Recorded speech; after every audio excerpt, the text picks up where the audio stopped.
Hi, ఎన్నికలంటేనే ఓట్ల వేట. వాటి కోసం రాజకీయ నాయకులు ఎన్నో ఫీట్లు చేస్తుంటారు. ఓటర్లలో భావోద్వేగాలు రెచ్చగొడుతూ ఉంటారు. ఒక్కోసారి వాళ్ల చర్యలు బ్యాక్ఫైర్ అయ్యి వివాదాస్పదంగా మారుతుంటాయి. 3 నెలల్లో ఎన్నికలు జరగబోతున్న అసోంలో ఇదే జరిగింది. ముఖ్యమంత్రి హిమంత బిశ్వశర్మ చేసిన వ్యాఖ్యలు, ఇచ్చిన ఆదేశాలు రాష్ట్ర రాజకీయాలను ఒక్కసారిగా వేడెక్కించాయి. బెంగాలీ మూలాలున్న ముస్లింలపై ఆయన చేసిన కామెంట్స్ పెను దుమారాన్నే రేపాయి.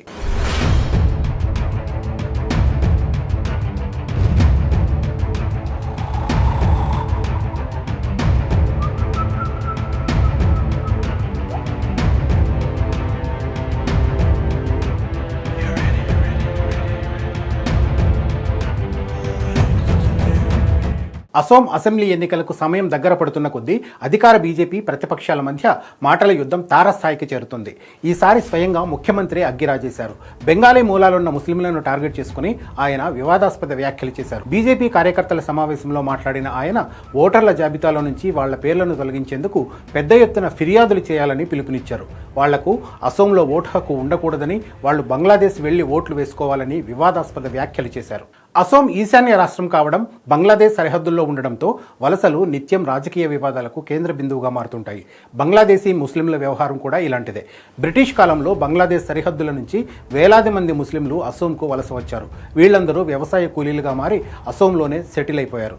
వీళ్ళనే మియాలు అని పిలుస్తూ ఉంటారు. వీళ్ళంతా అసోం సంస్కృతిలో భాగంగా మారిపోయినా అక్కడి ప్రజలు, పాలకులు తమ వారిగా ఎంత మాత్రం గుర్తించరు. పైగా వాళ్లను చిన్న చూపు చూస్తుంటారు. వీళ్లకు శాశ్వత నివాసాలు ఉండవు. ప్రభుత్వ పథకాలు కూడా సరిగ్గా అందవు. అసోంలో పౌరసత్వ వివాదం మొత్తం వీళ్ల చుట్టూనే తిరుగుతూ ఉంటుంది. National register of citizens NRC update సమయంలో మియాల వ్యవహారం చర్చనీయాంశంగా మారింది. ఎన్నికల సమయంలో మియా ముస్లింలను బీజేపీ టార్గెట్ చేసుకుందని విపక్షాలు విమర్శిస్తున్నాయి.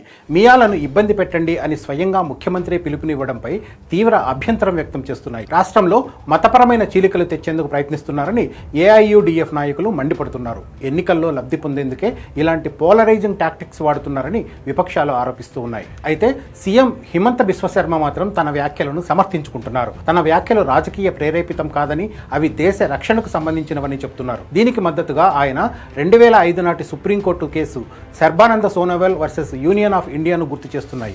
దీనికి తోడు 1998లో అస్సాం గవర్నర్ ఎస్కే సిన్హా ఇచ్చిన నివేదికను చూపిస్తున్నారు. అసోంలో సాగుతున్న డెమోగ్రఫిక్ ఇన్వేషన్ అంటే జనాభా ఆక్రమణల వల్ల భవిష్యత్తులో అసోం అస్తిత్వం కోల్పోయే ప్రమాదం ఉందని ఆయన చెబుతున్నారు. అత్యున్నత న్యాయస్థానమే డెమోగ్రఫిక్ ఇన్వేషన్ వంటి పదాలను వాడినప్పుడు తాను మాట్లాడడంలో తప్పేముందని ప్రశ్నిస్తున్నారు. ఇది ఏ మతానికి వ్యతిరేకం కాదని, కేవలం జాతీయ సమగ్రతకు సంబంధించిన విషయమని ఆయన స్పష్టం చేస్తున్నారు. మొత్తానికి అసోం ఎన్నికలు అభివృద్ధి నినాదాల కంటే అస్తిత్వ పోరాటాలు, మతపరమైన అంశాల చుట్టూ తిరుగుతున్నట్లు స్పష్టమవుతోంది. ఒకవైపు అస్తిత్వ పోరాటం అంటూ ముఖ్యమంత్రి ఇస్తున్న పిలుపులు, మరోవైపు విద్వేష రాజకీయం అంటూ తిప్పికొడుతున్న ప్రతిపక్షాలు.